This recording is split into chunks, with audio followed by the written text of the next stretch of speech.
My name is Nathan, and I'm about to tell you how the worst day of my life became the beginning of everything I never knew I needed. The air in the Rochester Country Club was thick with greed, a scent far stronger than the old leather, and expensive perfume. We were there for the reading of my grandfather Roland's will. My cousin Preston, already practicing his CEO smirk, adjusted his $5,000 suit. His sister, Mallory, was probably deciding which Instagram filter would best capture her new yacht. The lawyer cleared his throat. To Preston, Whitmore Shipping. To Mallory, the Manhattan penthouse. To my Uncle David and Aunt Kimberly, the Hamptons estate. Then he turned to me, and to my grandson, Nathan. He slid a single, crumpled envelope across the mahogany table. Preston laughed. A sharp, ugly sound. Just an envelope, he sneered. Inside was a single-placed, on-way plane ticket. To Rome. My family thought my grandfather had given me a vacation. They didn't know he'd just handed me the keys to the kingdom. Before I tell you the secret that was hidden in Rome, let me know where you are watching from, and hit that like and subscribe button. My alarm went off at 5:30 a.m. Same as it had for the last 6 years since I started teaching history at Lincoln High. The water stain on my ceiling still looked like the state of Texas, if you squinted just right. My neighbor's dog was already barking. Right on schedule. This was my life. Predictable. Modest. And a universe away from the world I was born into. Being a Whitmore was supposed to mean something. Yacht clubs. Private schools. Stock portfolios. For me, it meant teaching 43 teenagers about the Great Depression while grading their essays at a garage sale kitchen table. It meant choosing between paying my rent and fixing my car's transmission. I'd walked away from their world to build my own. One based on purpose, not profit. I opened my phone and the contrast hit me like a physical blow. There was Mallory's latest post, a champagne flute held against a sunset in Monaco. The caption reading, "Number, hard work pays off." A notification popped up for a business journal article featuring Preston, celebrating a hostile takeover he'd orchestrated. My world was black and white historical documents. Theirs was a high-gloss magazine spread. In family psychology, the golden child scapegoat system isn't a sign of love, but a control mechanism used by insecure parents. The golden child is placed in a gilded cage. They receive all the praise, but only as long as they rigidly follow expectations. The scapegoat, however, is pushed to a land of emotional exile, blamed for all the family's differences. But in that exile, a paradox occurs. They become free. Free from the burden of having to please anyone. Ironically, the gilded cage is sometimes more suffocating than the land of exile, because the one in the cage never knows they have wings, while the one in exile is forced to learn how to fly. My phone rang. It was my mom. "Grace, are you okay?" "Honey," she asked. Her voice, a warm refuge in my sterile apartment. "After yesterday, I'm fine." "Mom," I said, the lie tasting like ash in my mouth. "I'm used to it." "You shouldn't have to be," she said softly. I knew she was the only one who understood. A nurse who'd spent her life healing others but couldn't fix the sickness in her own husband's family. I looked around my small apartment. The walls were covered in historical maps, the shelves overflowing with books. I wasn't a failure. I had built a life of meaning. But in their eyes, I was invisible, a ghost haunting the edges of their perfect family portrait. The humiliation from the will reading wasn't about the money. It was about being publicly declared worthless. It was the confirmation of a lifetime of feeling unseen. But as I looked at the plane ticket lying on my counter, a strange sense of calm settled over me. It was a period at the end of a long, painful chapter. And maybe, just maybe, the beginning of a new one. I had spent my life being the family's afterthought. It was time to find out what it felt like to be the main character in my own story. The decision to go wasn't a logical one. Every dollar in my bank account screamed at me to stay, to grade those essays, to pick up an extra tutoring session. But my heart was tethered to a memory, to a man who smelled of pipe, tobacco, and cedarwood, sitting across a chessboard. My father, Dennis, was the ghost at every Whitmore family gathering. He was Roland's younger son, the quiet, reliable one who did the work, while my Uncle David took the credit. I remember him coming home late from the office. His shoulders slumped. The light in his eyes dimmed. He'd look at me, studying for a history test at the kitchen table, and see a chance for a different path. I was 15. The week before he died. He'd just come from a board meeting that I later learned was about covering a massive loss from one of Uncle David's reckless investments. He sat down across from me, loosened his tie, and said something I'd never forget. "Don't ever trade who you are for a seat at their table." "Nathan." I did. "And it isn't worth it." 3 days later, A heart attack took him at his desk. He had spent his life cleaning up other people's messes, always believing that family meant sacrifice. And it had cost him everything. My grandfather Roland was a different kind of mystery. While the rest of the family saw him as a bank vault, I knew him as a chess opponent. Our Sunday games were the only time he ever seemed to drop the armor of the business tycoon. It started after I won my school's tournament when I was 12. He just showed up one Sunday, board in hand, and said, "Show me what you've got." He beat me in 12 moves, but he came back the next Sunday, and the next, for years. That chessboard was our silent language. He wasn't a warm man, but in those games, there was a rare kind of respect. He saw my mind at work, not my last name. "You play like your father," he told me once, after I'd made a cautious, defensive move with my bishop.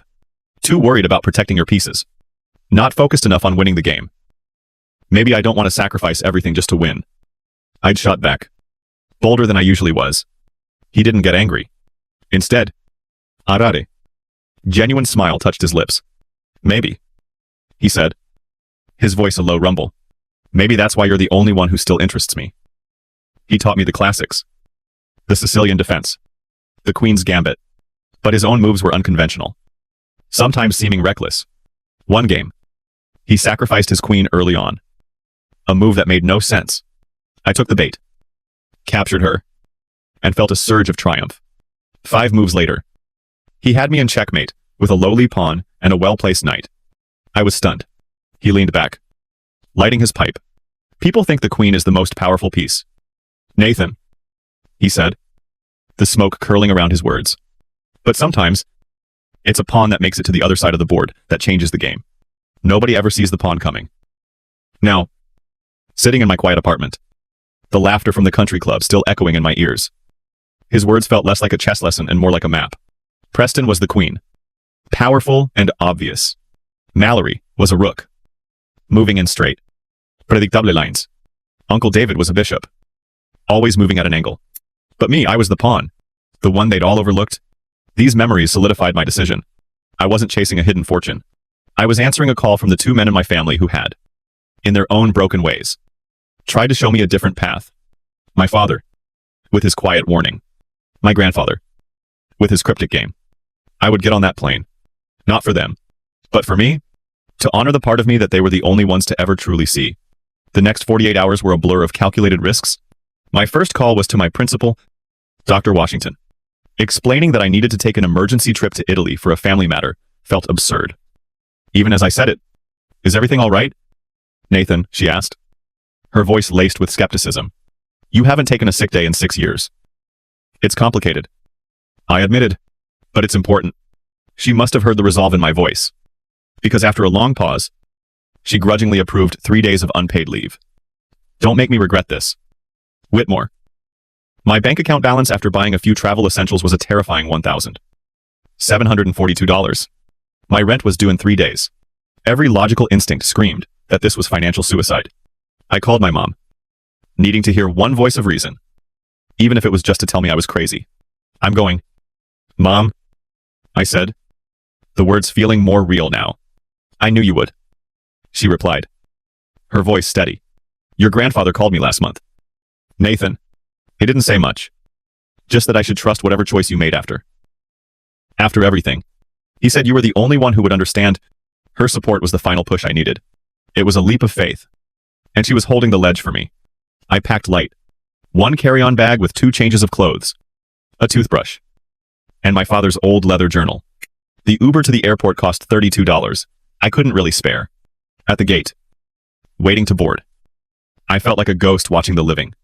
A family argued over who got the window seat. A businessman barked into his phone about quarterly reports.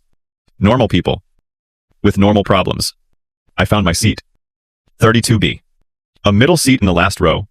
Of course, Preston had been right about that much.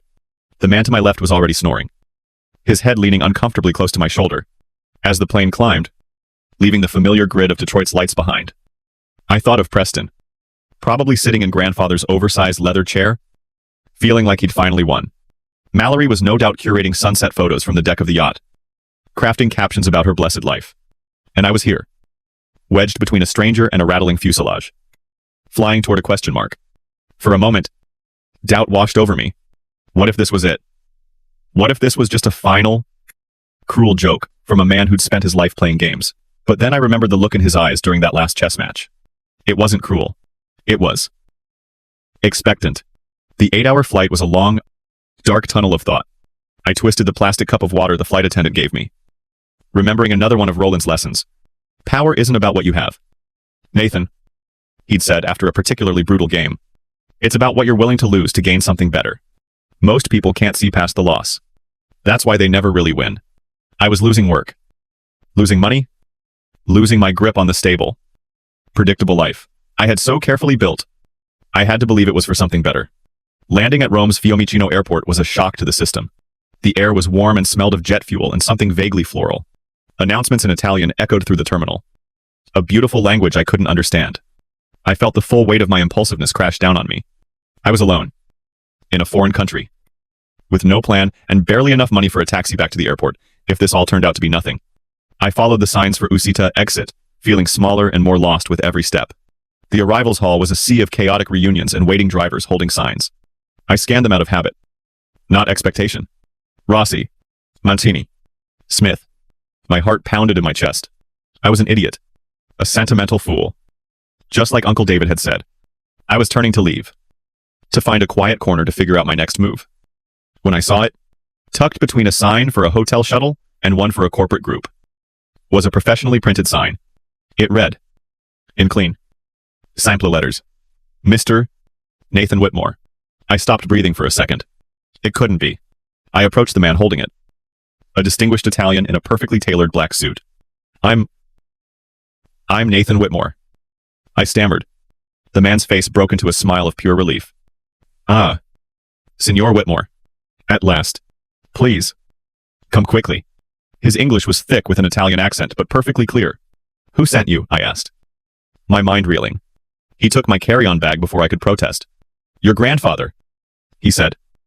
As if it were the most normal thing in the world. He arranged everything months ago. My name is Lorenzo. Please. We have a long drive. He led me out into the warm afternoon light. To a black Mercedes sedan polished to a mirror shine. He opened the back door for me. As I slid onto the cool leather, my teacher's salary and my dwindling bank account felt like a distant, absurd dream. This wasn't a joke. This was a plan. And I had just become the main piece in a game I didn't even know I was playing. Where are we going? I finally asked.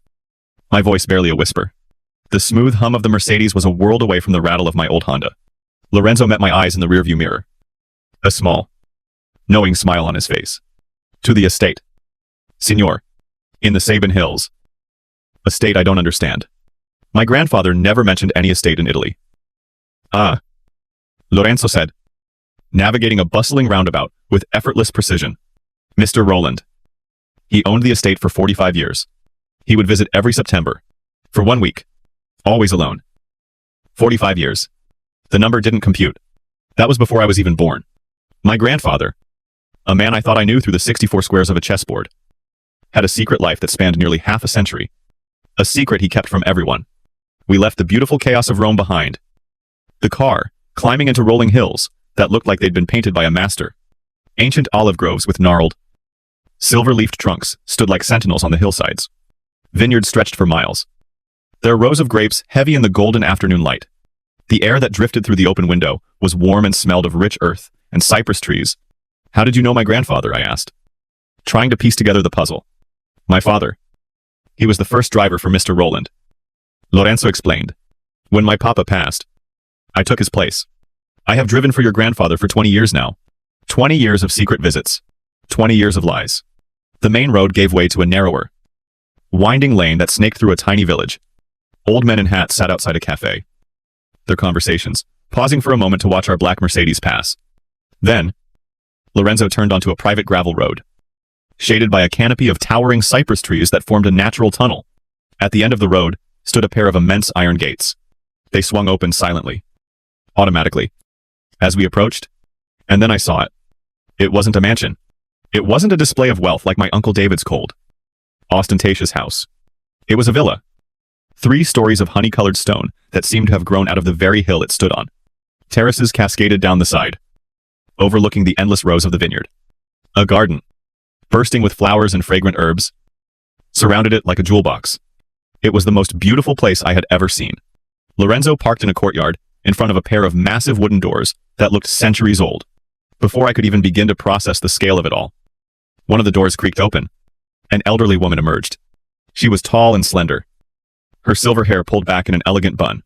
She wore a simple blue dress, but carried herself with a quiet dignity that was more commanding than any designer label. She walked toward the car, her movements slow and deliberate. As she got closer, I saw her eyes. They were the same piercing, steel gray as my grandfather's, and they were filled with tears. She came right to my side of the car as I stepped out onto the gravel, my travel-worn clothes feeling utterly inadequate. She didn't speak. She just looked at my face. Her own a canvas of emotions, grief, and joy, and a longing that spanned decades. Lorenzo came to my side and spoke softly, his voice thick with emotion. "Nathan," he said, "meet your grandmother, Sophia Whitmore." The world tilted. I physically reached out and put a hand on the car to steady myself. That's impossible. I breathed. My grandmother died before I was born. Sophia finally reached for me, her hands taking both of mine. Her skin was soft, but her grip was surprisingly strong.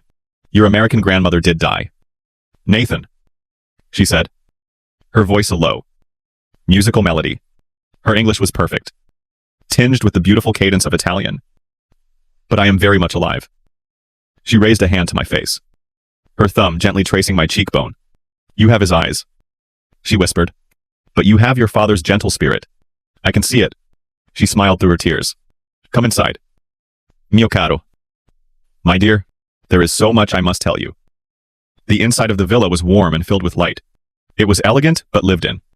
A home, not a museum. The walls of the main sitting room were a gallery of a life I never knew existed.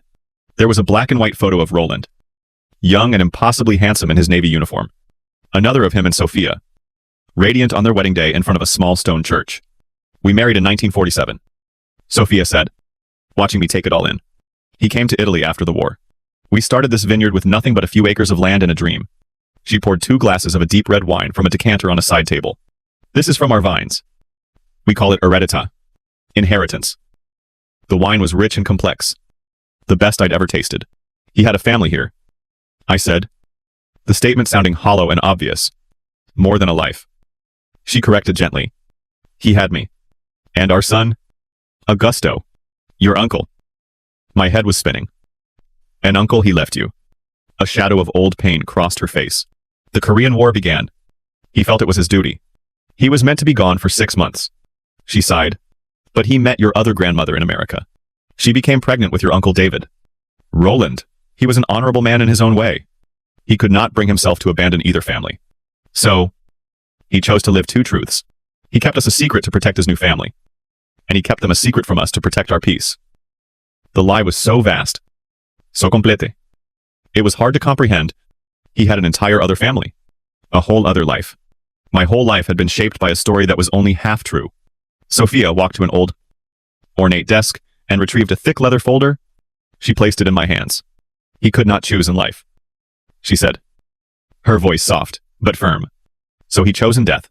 Whitmore Vineyards International. $47 million in assets. No debt. It's all yours. Nathan." He was very, very specific. The leather folder felt impossibly heavy in my hands, as if it contained the weight of 2 separate lives. $47 million. The number was abstract, meaningless. My mind was still stuck on the impossible truth Sophia had just revealed. A grandmother, an uncle, a family I never knew existed. Sophia must have seen the shock on my face. She gently guided me to a plush armchair near a window overlooking the vineyard. "There is more," she said softly. "Something Roland recorded for you. He wanted you to see it here, in our home." She opened an old, surprisingly well-kept laptop on the desk, her elegant fingers moving across the keyboard. She clicked on a single video file, and then turned the screen to face me. My grandfather's face filled the display. He looked older, more tired than I'd ever seen him, but his eyes were clear and sharp. He was in his study in America, the familiar oak-paneled walls behind him. For the first time I could ever remember, he looked completely at peace. "Nathan." His voice crackled through the small speakers, a sound both familiar and distant. "If you're watching this, then you trusted me enough to get on that plane. Good. You always were the only one who understood that some things matter more than money." He leaned forward slightly, as if sharing a secret across time and space. Your cousins got what they always wanted from me. Nathan. The appearance of success. But appearances can be deceiving. Whitmore Shipping has been hemorrhaging money for 3 years. I've hidden it in the books, propping it up with my own funds. But the truth is, Preston's about to inherit a disaster. I gripped the arms of the chair, my knuckles turning white. The penthouse in Manhattan, he continued, a grim smile playing on his lips. It has 3 mortgages. Mallory will be lucky if she can sell it for enough to cover the debt. The yacht is leased, a new one every year, to keep up the charade. And the Hampton estate, the bank owns 70% of it. I gave them exactly what they showed me. They valued hollow prizes that look golden from the outside. The laughter from the country club echoed in my mind. But this time it sounded different. Not triumphant, but disparity. Pathetic. But you, Nathan. My grandfather's gaze seemed to pierce right through the screen. Right into me. You visited me every Sunday. Just to play chess. You never once asked for anything. You never angled for position. You chose teaching over money because you wanted purpose. His voice softened. So now, I'm giving you what you never asked for. Truth. Family. And yes, wealth that is actually real. This vineyard. He gestured as if he could see it. Produces 2 million bottles of wine a year. Sold in 34 countries. The villa has been in Sophia's family for 300 years. Your uncle Augusto has been running the operations, waiting for the day he could finally meet you. Your cousins here, Marco and Elena. They are good people. Raised with their hands in the dirt. Nothing like Preston and Mallory. He looked down for a moment, gathering his thoughts. This is your real inheritance, Nathan. A family that values work, land that produces something real, and a legacy built on truth, not lies. He paused, and that familiar, sharp look returned to his eyes. The look he got right before a checkmate. Oh. And Nathan, your next move is yours to make. But here's my advice. Preston is going to call you within a month, begging for help. When he does, I'll be kinder to him than he was to you. That's what makes you better. He smiled. A full, genuine smile. Checkmate. My boy? The screen went dark. The room was silent. Save for the distant sound of birds in the vineyard, I sat there, stunned. The entire narrative of my life, rewritten in the span of a 5-minute video. I wasn't the forgotten one. I was the chosen one. I wasn't the failure. They were. The years of feeling inadequate, of being the family disappointment. It all evaporated in that moment, replaced by a profound, earth-shattering sense of vindication. He saw me. All along. He saw me. Sophia placed a gentle hand on my shoulder. He talked about you constantly, she said, her voice thick with emotion. Every September, he would bring new stories. Nathan won a chess tournament. Nathan is teaching his students about the Roman Republic. He was so proud of you. Mio caro. The teacher, the one who chose meaning over money. I looked from the dark screen to the heavy folder in my lap. And finally, I understood the game. My grandfather hadn't just left me a vineyard. He had left me justice. He had left me a truth so powerful, it had shattered a lifetime of lies. He hadn't just sacrificed his queen to win the game. He had sacrificed his entire American kingdom. And he had trusted me, the overlooked pawn, to make the final move. The 3 weeks that followed were like learning to breathe in a new atmosphere. The shock of the revelations slowly gave way to a quiet, profound sense of belonging. I spent my days not in boardrooms, but in the sun-drenched fields of the vineyard with my uncle Augusto. He had my father's kind eyes and a gentle strength that made my chest ache with a sense of what could have been. He didn't teach me about profit margins or market share. He taught me about the soil, showing me how to read its health by its color and texture. He taught me about the vines, each one a living history, tended by generations. The land does not care about your quarterly reports. Nathan, he told me one afternoon, his hands covered in rich, dark earth. It only cares about respect. You give it your attention, your work, and in return, it gives you everything. It was a philosophy so fundamentally different from the one I'd grown up with, where success was measured by what you could take, not what you could nurture. My Italian cousins, Marco and Elena, welcomed me, not as a stranger or a new boss, but as a long-lost brother. They were nothing like Preston and Mallory. They had a quiet confidence that came from competence, not arrogance. They shared stories of the grandfather I never knew. He was different here. Elena told me one evening, as we walked through the rows of vines, the setting sun turning the hills to gold. He was lighter. He would work in the fields with Augusto, his hands in the dirt. He would laugh. A real laugh. From the belly. not the sharp, calculated sound he made in America. With every story, every shared meal under the stars on the villa's terrace, the anger I had carried for so long began to dissolve. It was replaced by something I didn't expect: pity. I saw Preston and Mallory not as conquerors who had taken my share, but as prisoners. They were trapped in a game they didn't even know they were playing, chasing a prize that was already rotten from the inside. Standing there, watching the sunset over the vines, I finally understood the fundamental conflict that had defined my life. In society, there are two currencies of success. The first is economic capital, money, titles, the things you can count and measure. The second is impact capital, influence, changing perceptions, creating value for a community. The struggle of those who go their own way is often a battle to force others to recognize that their currency has value, too. And often, it's only when someone with immense economic capital steps in to validate it that impact capital is finally recognized. That is the tragedy. But it's also the truth of the game. My entire life, my family in America had only recognized one currency: my choice to be a teacher, to create impact capital by shaping young minds, was worthless in their economy. But my grandfather, in his final, masterful move, had used his vast economic capital to place an undeniable value on my choices. He hadn't just given me money. He had declared that my currency, the one I had chosen to trade in, was the one that truly mattered.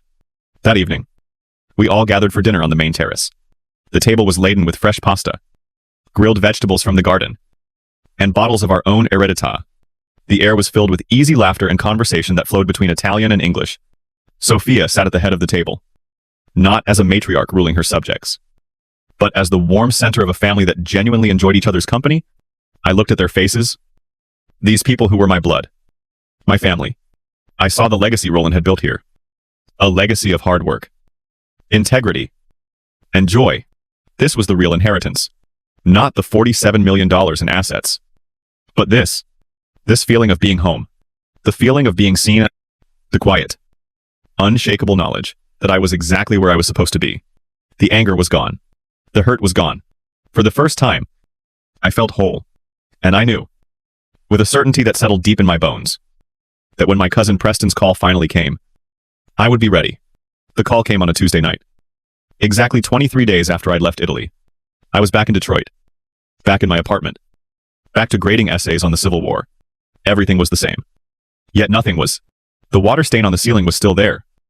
But now it looked less like a mark of failure and more like a fond, distant memory. I was teaching with a new authority, a quiet confidence my students seemed to notice. My phone lit up just after midnight.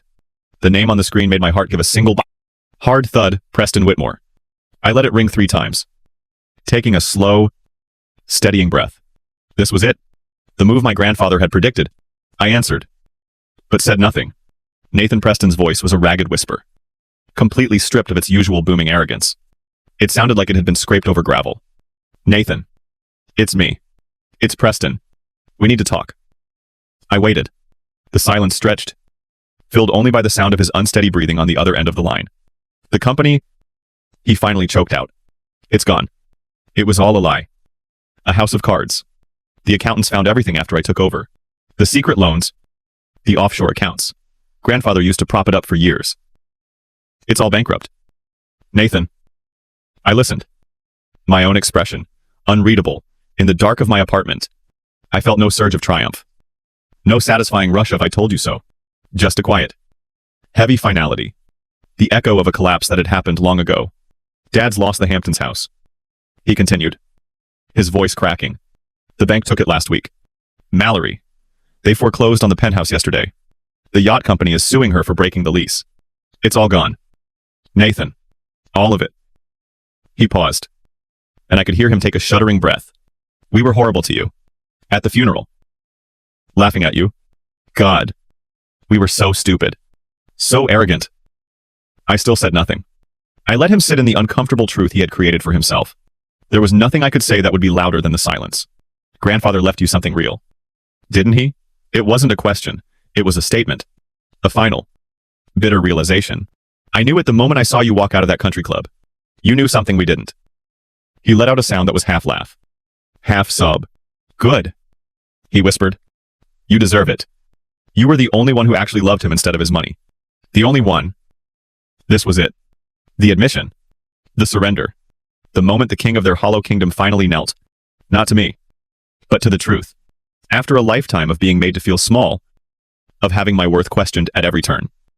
The validation came not in a triumphant roar, but in the broken whisper of my fallen rival, and in that moment, all I felt was a vast, quiet sadness for him. "What do you want?" "Preston," I finally asked, my voice calm and even. I don't know," he stammered. "Help. Advice. I don't know what to do. We have nothing." Here was the power my grandfather had given me. The power to crush him, or the power to lift him up. Roland's final piece of advice echoed in my mind. "Be kinder to him than he was to you. That's what makes you better." I looked around my small, humble apartment. It was still just a room with a leaky faucet and a water-stained ceiling. But tonight, it felt like a throne. "I need time to think about this." "Preston," I said, my voice holding a new weight, a new authority. "I'll call you." I hung up before he could reply. I had won the game. Not just the one on the chessboard, but the long, invisible one. My grandfather had been playing for 60 years. Now, the board was clear. The pieces were mine to command. And I had to decide what kind of king I was going to be. That was a year ago. Today, my life is a strange and beautiful blend of two worlds. 3 days a week, I stand in front of my classroom at Lincoln High, teaching the sons and daughters of auto workers about the fall of the Roman Empire. The other 4, I'm on video calls with Italy, discussing soil acidity reports and distribution contracts for Whitmore vineyards. My students think it's the coolest thing in the world that their history teacher owns an Italian vineyard. I use it as a teaching tool. We talk about ancient Roman agriculture, international trade, and the economics of a family business.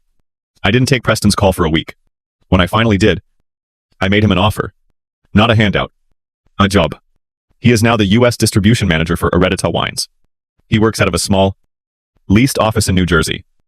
Not a glittering skyscraper. He earns a salary. He doesn't own a single share. Last week, on our quarterly review call, he presented a detailed plan for expanding into 3 new states. It was brilliant. He was working harder and smarter than he ever had when his name was on the building. He was finally earning his success. And for the first time, I saw respect in his eyes. Not for my money, but for my judgment. Mallory took longer to come around. After the collapse, she disappeared for a few months. Then, an email arrived in my inbox. The subject line was just one word: help. I offered her a position in Italy, learning the marketing side of the business from the ground up. Starting as an intern, she accepted. I saw her social media profile the other day. The designer clothes and yacht pictures are gone. They've been replaced by photos of the vineyard workers, of the grape harvest, of her learning to prune the vines with Uncle Augusto. Her 200,000 followers have become 50,000. But the comments are different now. People aren't just liking her pictures. They're asking questions about the wine, about the history. She's selling something real, not just herself. Through Preston, I heard that my Uncle David and Aunt Kimberly had moved into a small apartment in a suburb I'd never heard of. David, the man who saw himself as Roland's heir, was working as a bookkeeper for a small accounting firm. Kimberly, who once chaired charity galas, got a job in the personal shopping department at Nordstrom. They never spoke to me again. But their silence was an answer in itself. They had been given a life without the cushion of unearned wealth, and were forced to finally rely on each other. My mother, Grace, is the happiest I've ever seen her. I bought a small property in California, overlooking the ocean, and she lives in the guest house. She retired from nursing and spends her days painting, filling canvases with the vibrant colors of the Pacific sunset. She's finally living a life for herself, free from the shadows of the Whitmore name. And me, I am still just Nathan, a teacher who happens to own a vineyard. Last week, I was in my classroom after school, playing a game of chess with Jasmine, my brightest student. She's the captain of the chess club. I started with a grant from my new foundation. She was in a tough position, her queen under attack. She thought for a long time, then made a move I didn't expect. She sacrificed her rook to save her queen. But in doing so, she opened a path for her pawn. 3 moves later, that pawn was at the other side of the board. "Queen me," she said, a triumphant smile on her face. I looked at the board, then at her, and I laughed. A real laugh. From the belly. Just like Elena had described my grandfather's. The game wasn't over, but the board had changed completely, and a whole new set of possibilities had just opened up. My grandfather's final lesson wasn't about money or power. It was about value. For years, I thought I wanted a seat at their table. that all I craved was their approval. But Roland knew better. He knew that building your own table is infinitely more satisfying than being invited to someone else's. He knew that a family isn't defined by blood, but by respect. That crumpled envelope they all laughed at, it wasn't just a plane ticket. It was an invitation. An invitation to discover where I really came from. And to choose who I wanted to become. My cousins inherited a kingdom of ash because they worshipped the crown. My grandfather gave me the soil. Because he knew I understood, that's where everything of value truly grows. The real inheritance wasn't the vineyard. It was the chance to write a new story. Sometimes, the most unexpected gifts don't come in fancy boxes. They come in crumpled envelopes. Have you ever received an inheritance that wasn't about money, maybe a lesson, an opportunity, or a truth that changed the course of your life? Share your story in the comments below. If this story resonated with you, please hit that like button and subscribe for more stories about family, secrets, and the unexpected ways we find our true worth. Thank you for listening. Story 2. Hi, I'm Sarah, and today I'll read you the story of Maya. The title is I Drove 7 Hours in an Ice Storm with Christmas Gifts to Surprise My Family. When I walked in, I heard my brother say, if she skids off the road, at least we'll inherit everything. They laughed. I left. The next morning, 94 missed calls. Well, let's begin. My name is Maya. I'm 24, and I work as a financial analyst for a consulting firm in Chicago. It's not glamorous, but I like numbers. Numbers are fair. They add up. They don't judge, and they don't lie behind your back. After years of student loans and late nights studying, I finally bought my own 2-bedroom condo. Paid off in full last year. It was the proudest moment of my life. I wish I could say my family shared that pride. But honestly, they don't understand me. They live in a small town in Ohio. In the same house where I grew up. My parents are the kind of people who think being successful means throwing the loudest barbecues, knowing every neighbor, and making sure everyone in church sees you sitting in the front row. My younger brother, Ryan, is exactly like them, loud, charming, always surrounded by people, even when he has nothing figured out in his life. Me, I've always been the serious one. At family gatherings, relatives would pat me on the back and say, Maya, you should smile more. Don't work too hard. When will you bring someone home? As if my happiness depended on fitting their picture of normal. Over the years, I became the provider. Not because they asked nicely, but because every time I came home, there were hints. Your dad's car needs new tires. But money's tight. Ryan lost another job. Maybe you can help him out until he gets back on his feet. And I did. I sent money. Thousands. Actually, month after month. Quietly covering bills so they wouldn't lose the house. So Ryan wouldn't get evicted. I kept telling myself, that's what family does. You give. And one day, they'll appreciate it. But the appreciation never came. Just expectation. Last December, something shifted. I'd been sending packages for years, gifts wrapped by courier, delivered right on time. Mom loved bragging about them. Maya sent me this cream from Sephora, $200 a bottle. Dad would show off the power tools I ordered from Home Depot. Ryan would post his designer sneakers on Instagram with no mention of who bought them. I was the invisible hand funding their holidays. Present, but never present. So I made a decision.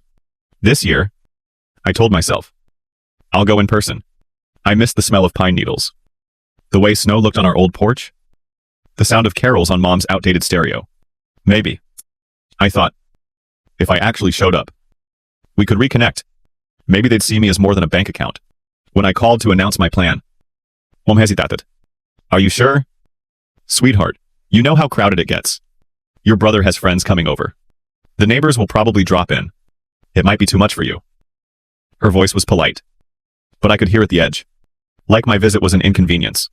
But I smiled and said, I'll be there Christmas Eve morning. Silence. Then all right? Honey, we'll make room. The week before Christmas, a brutal ice storm rolled in across the Midwest. Roads shut down. Flights canceled. News anchors begging people to stay home. My coworkers laughed when I told them I still planned to drive. 7 hours in that weather. You're insane.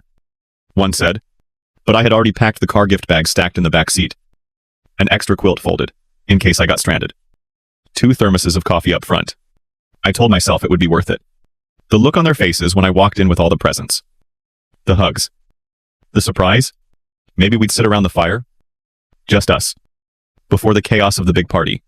For once, I wanted to feel like part of the family again. So, At 4 in the morning on December 23rd. I set out. The drive was a nightmare. Ice glazed the interstate, and trucks skidded sideways.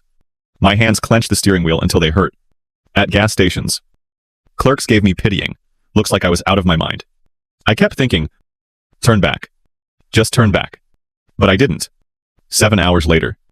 Exhausted but alive. I pulled into my parents' driveway. Snow crunched under the tires. The porch light was on. A plastic wreath hanging crooked on the door. I felt this childlike thrill. I made it. I'm home. I carried the first few gift bags up the steps. My key, yes. I still had it slid into the lock. The door creaked open, and warmth spilled out. I set the bags down quietly, grinning to myself, ready to burst into the living room with my surprise. That's when I froze. I heard voices, clear as day. My parents and Ryan. Talking. Laughing. At first, it was harmless. Mom mentioning, I might show up tomorrow. Dad chuckling about how I'd probably overpack gifts again. I smiled. It sounded normal. But then Ryan's voice cut through. Honestly, if Maya's dumb enough to drive in this storm, maybe she won't make it. Imagine that. The condo. The savings split between us. Finally. Some good luck. Laughter followed. Not awkward laughter. Genuine. My chest tightened. My breath caught. I waited for Mom to scold him. For Dad to say, that's not funny. Don't joke like that. Instead, Mom snorted. Well, at least then we wouldn't have to pretend her little checks are such a big help. She thinks 1,000 here. 1,000 there makes her a hero. Dad added. She acts like she's better than us with her fancy job. If she shows up tomorrow, she'll ruin the party with that sour face. Honestly, it'd be easier if she stayed gone. They laughed again. I stood there in the hallway, shaking, the gift bag sliding from my hand. In that moment, something inside me cracked. I didn't cry. I picked up the fallen ribbon, set it on top of the gift bag, and backed out the way I came. The door eased shut with a soft click.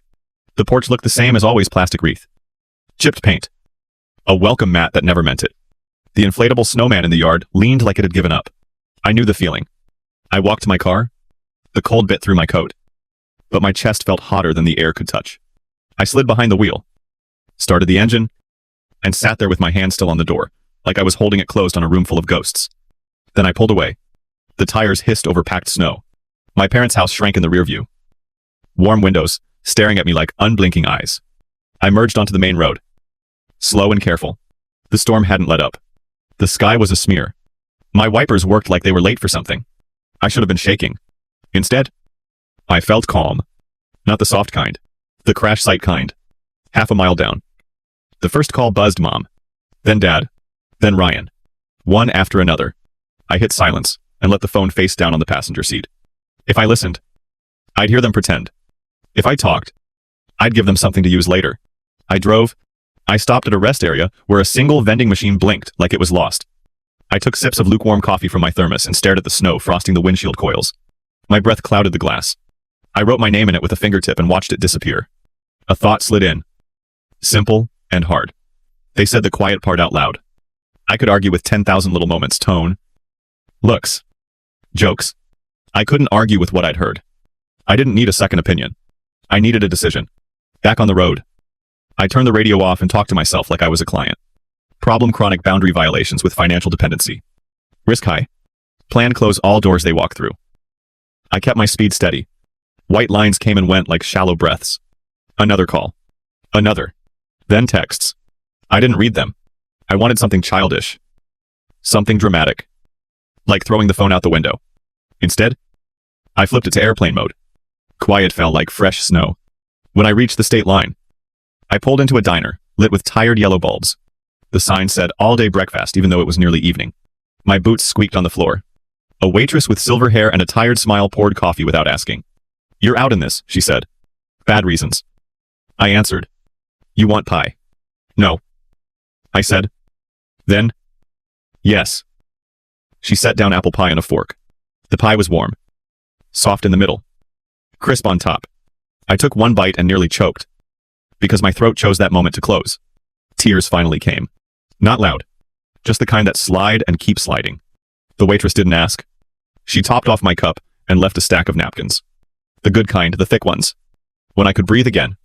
I pulled out my laptop. I tethered my phone just long enough to get a connection. Then shut it down again. I logged into every place I had ever created an open door. Banking first. Savings. Checking. Brokerage. I changed passwords. I added two-factor where I'd been meaning to. I checked recent activity. Transfer popped up. Neat and familiar mom's house support. Ryan's bridge money. I had labeled them like they were noble things. House support. Bridge money. I stared at the names and felt foolish. I renamed them as I canceled them. Mortgage I never lived in. Grown man's rent. I paused at my recurring payments list. I had set them up on autopilot because I trusted myself to forget. I hit cancel on each one. The screen asked, "Are you sure?" Like it was trying to be my conscience. I clicked yes. Then I took screenshots and saved them in a new folder, Winter Cleanup. Next, shared logins. Over the years, I'd bought streaming services for the house. It wouldn't bankrupt me. But it was a thing. I reset every account. I kicked out all devices. It was petty, and it wasn't. It was mine. Finally, credit. I visited the 3 big bureaus. I pulled my reports because something in me whispered, "Remember this detail." Pages rolled by. My cards. My mortgage. My car. Then a line that didn't belong, a department store card in a town I'd never visited. Opened last spring. Limit low. But still. A few purchases. Children's clothes. Electronics. Beauty products. My stomach dropped. It wasn't the amount.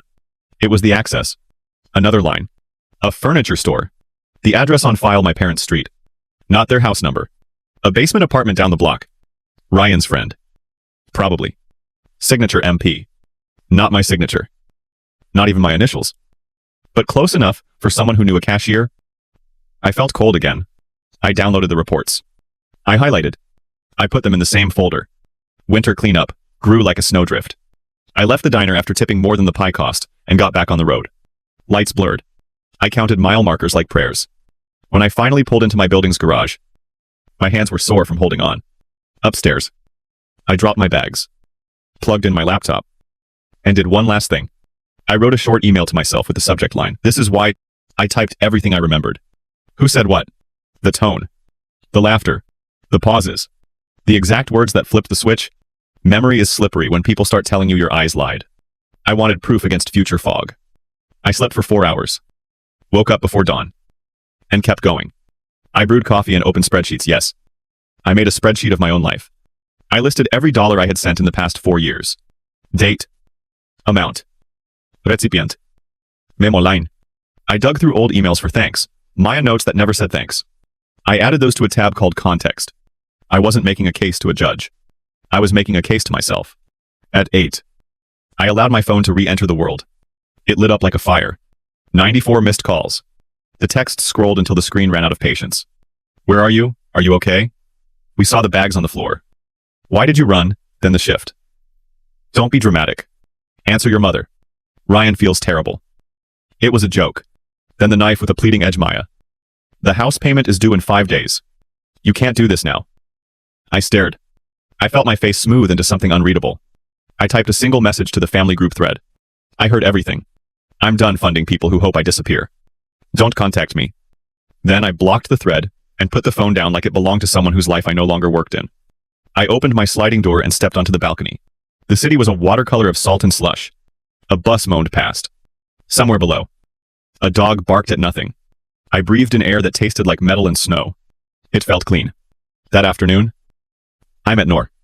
Noor is my neighbor across the hall, software designer. 28. Loud earrings. Gentlest eyes. We nod in the elevator sometimes. That day she saw my face and tilted her head. You okay? She asked.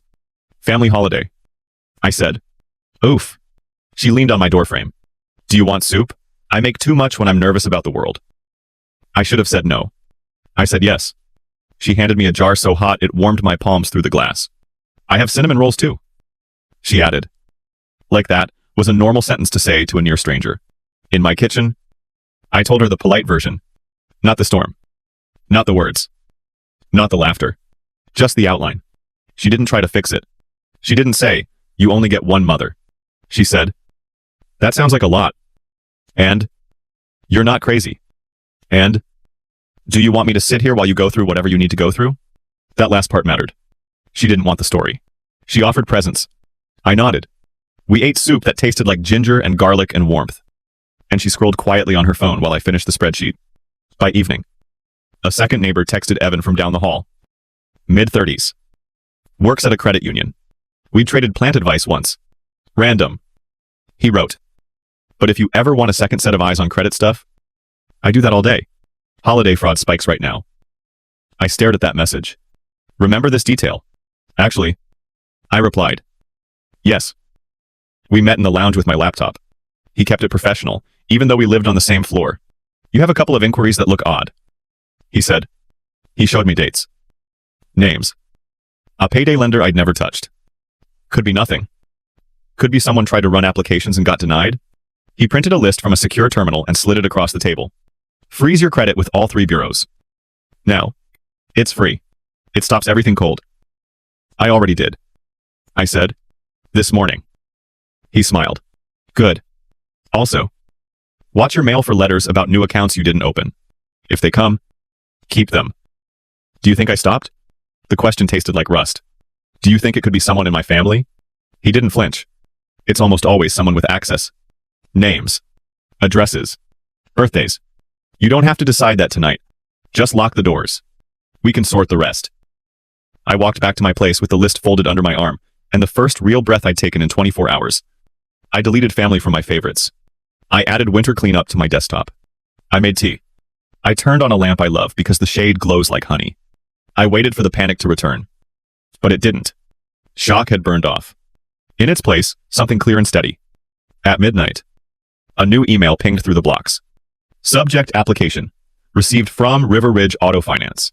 Thank you for your application. Maya Patel? It began my full name correct. My old phone number listed. A dealership 2 towns over from my parents. A truck. Down payment to be finalized upon cosigner confirmation. Cosigner. I read it 3 times. The document attached showed a signature that looked like someone traced my name through frosted glass. My hands didn't tremble. Mais avdid. I forwarded the email to myself. Saved the attachment beside the screenshots. And whispered into my empty kitchen. Okay. Not grief. Not rage. A simple okay. The kind that means a line has snapped taut. I closed my laptop and looked out at the city. The snow had stopped. The streets gleamed. Somewhere. Plows pushed piles into neat surrender.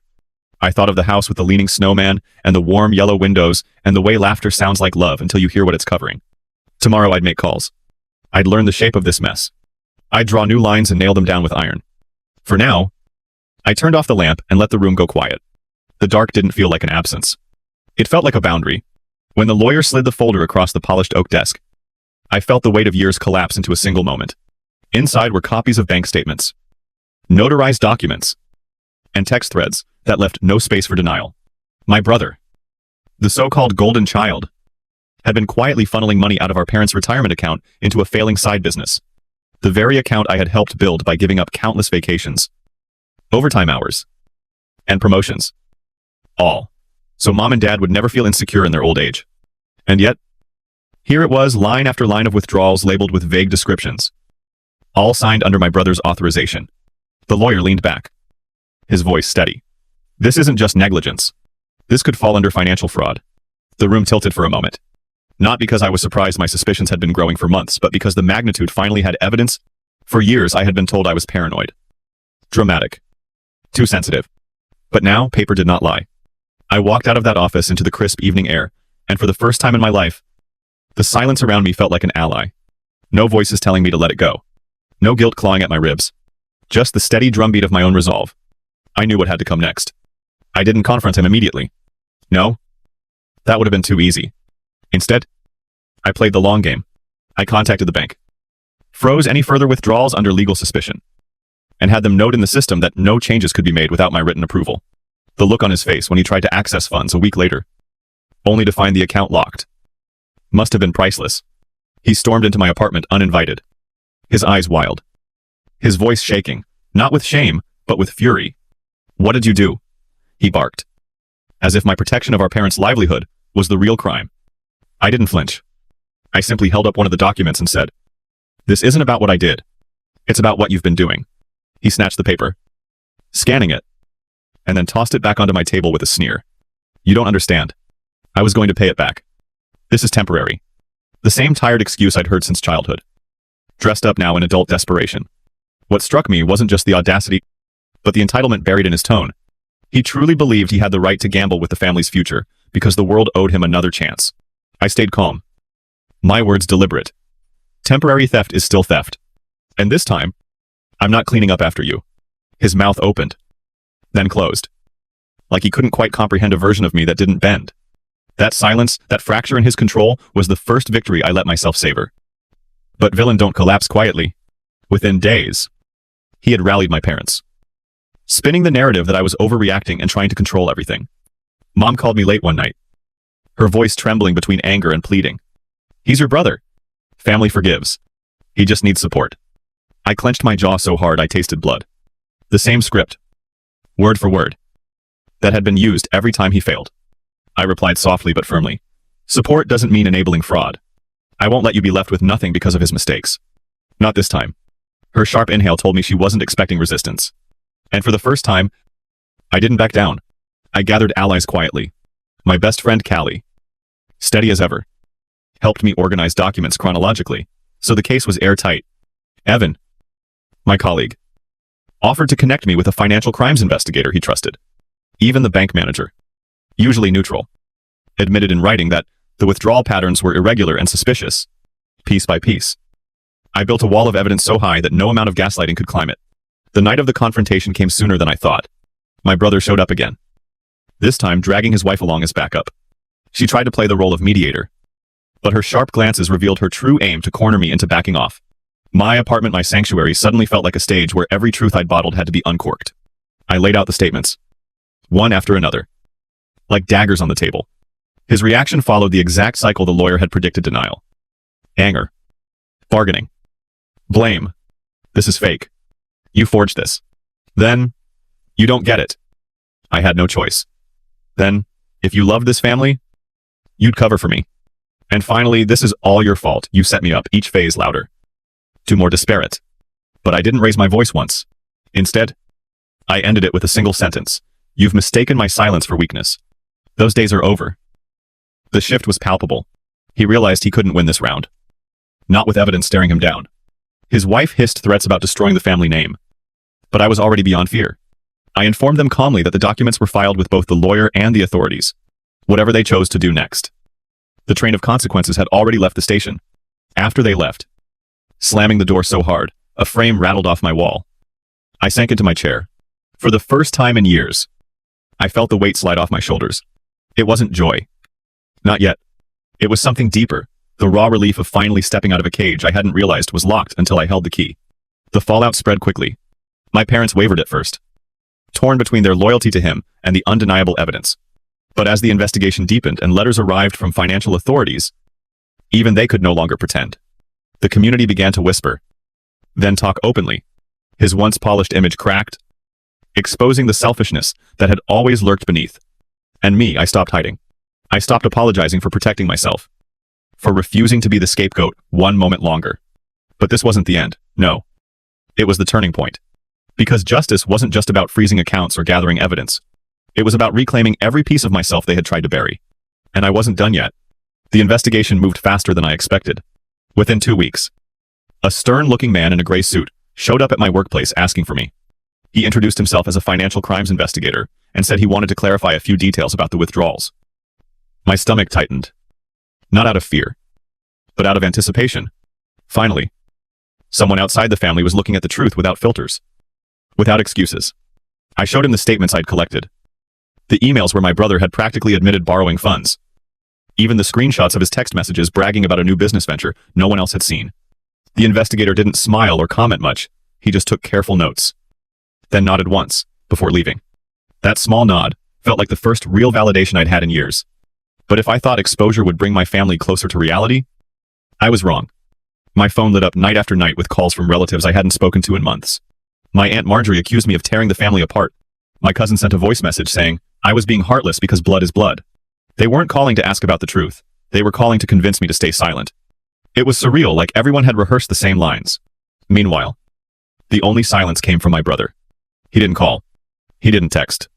He didn't show up at my door again. That silence was louder than all the phone calls combined. It meant he was scared. The first hearing was set in February. I walked into that courthouse with Callie at my side. Her steady presence, reminding me that I wasn't walking this path alone. My parents sat 2 rows behind my brother. Their faces pale but their eyes resolute. They still hadn't forgiven me. But I could see in their expressions that reality had begun to sink in. My brother looked smaller than I'd ever seen him. Gone was the smug smile. The air of untouchable confidence. His lawyer tried to argue that these were family matters. That the withdrawals had been consensual. That I was exaggerating for personal gain. But then my lawyer, sharp, precise, and unflinching, laid out the evidence in sequence. Line after line. Transfer after transfer. The pattern undeniable. When the judge leaned back in his chair and raised an eyebrow, I knew the tide had shifted. Still, winning in court didn't erase the emotional battlefield outside it. Mom showed up at my apartment after the hearing, her hands shaking as she clutched a bag of homemade food. She looked older than she had a year ago. Please, she whispered. Don't push this too far. He's still your brother. We can survive this if you just let it go. I stared at her, my heart aching, but my resolve unbroken. Do you hear yourself? Survive this, Mom. He stole your survival. He would have left you with nothing. And you still want me to let it go? Her eyes filled with tears. She didn't answer. She just set the bag of food on my counter and walked out. I didn't stop her. Some silences you have to let be. The weeks that followed were both brutal and liberating. On one hand, the gossip in our hometown spread like wildfire. Old neighbors who once praised my brother now whispered about him in grocery store aisles. On the other hand, I started to feel a strange kind of freedom. The secret I had carried alone for so long was no longer mine to hide. People knew. People talked. And the truth, ugly as it was, belonged to everyone. Now, not just me. But justice wasn't just about punishment. It was about clarity. One night, Callie asked me what I really wanted from all this. Do you want him in jail? Do you want your parents to finally admit you were right? Or do you just want peace? Her question haunted me for days. Because the truth was, I didn't want revenge in the traditional sense. I didn't want to see him locked away forever or stripped of everything. What I needed was acknowledgement. I wanted him, and my family, to admit the years of manipulation and betrayal. Without that, punishment felt hollow. Then something unexpected happened. My brother's wife, who had stood by him so fiercely before, showed up at my workplace one afternoon.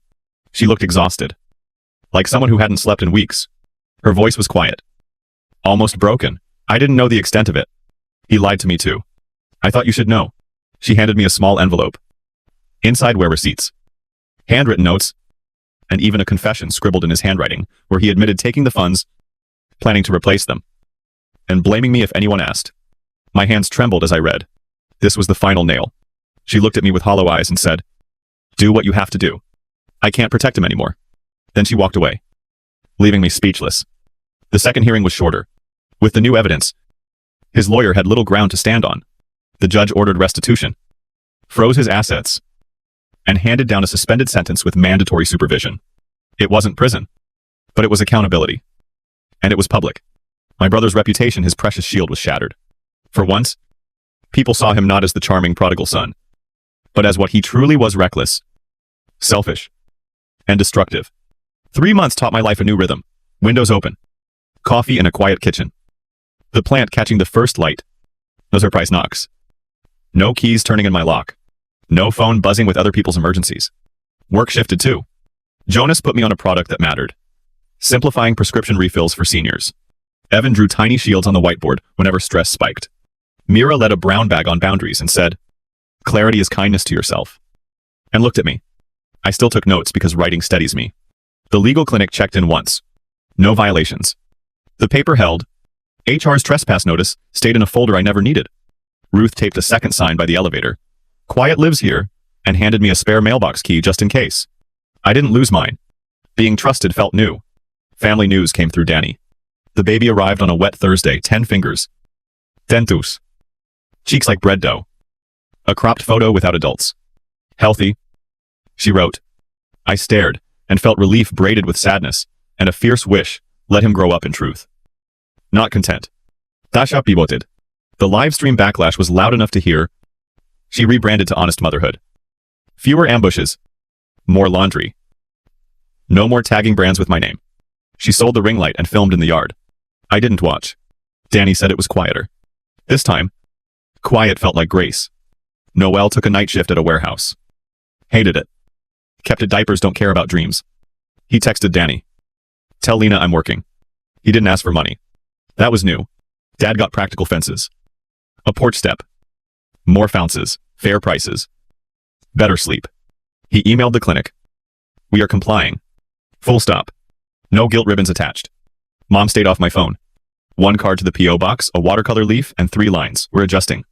I hope you are well. Mom. I put it in a drawer. Love doesn't need performance. Absence can be a boundary and a balm.